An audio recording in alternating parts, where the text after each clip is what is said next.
What's up guys, Sal here. So just when people were saying smartphones are getting boring, Xiaomi enters the chat with the Mi Mix Alpha, which basically an all-display smartphone. Xiaomi is the one who kinda kickstarted the bezel-less trend with the original Mi Mix, and now 3 years later, when everyone was expecting the successor to the Mi Mix 3 with some minor improvements, Xiaomi took a whole new different direction and introduced a new concept which has a wraparound display with a screen-to-body ratio of 180.6%. Yeah, let that sink in for a second. Honestly, for the past few days, Xiaomi was teasing this smartphone and I thought it was their foldable smartphone, but it isn't. It's a regular glass similar to the one we find on devices like the Galaxy Note 10, iPhone 11 Pro, Huawei Mate 30 Pro, etc., which uses flexible OLED to bend the display at the sides. Xiaomi is calling this a 4D surrounding curved display. Like I've said, it has a 181% screen to body ratio,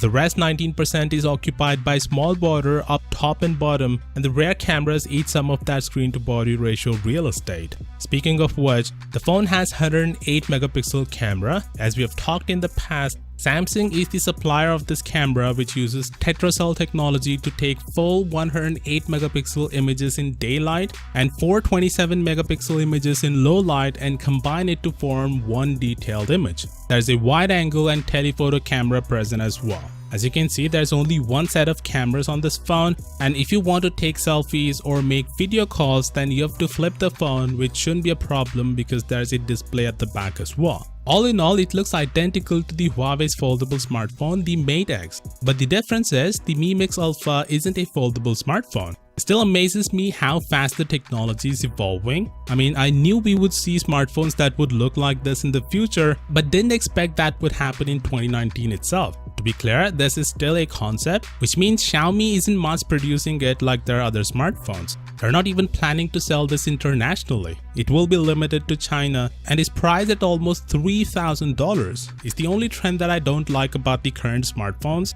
Technology is getting better and improving at a rapid rate, but it comes with a price. But to be fair to Xiaomi, it's a concept phone. They have no plan of selling it. It's about bragging rights, I guess. But if you're crazy enough to spend $3,000 for this phone, then Xiaomi is ready to ship one for you in December, provided you live in China. And the last time I checked, you don't. So you have to pay way more than $3,000 and import it from China. Anyway, the biggest question you might have right now: Why?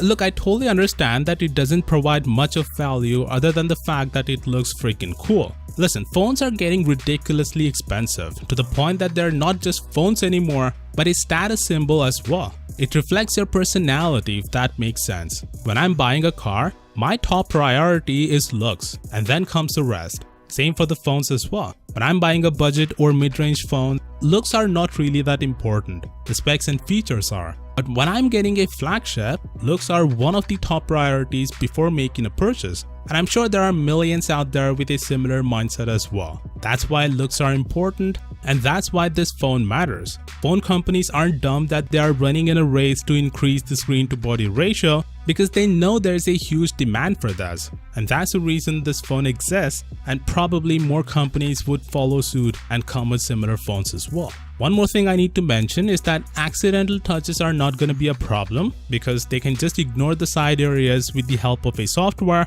just like Huawei did with the Mate 30 Pro and Samsung does with their flagships. Of course, with that being said, what do you think about this phone? Do let me know down in the comments, and as always, I'll see you all tomorrow.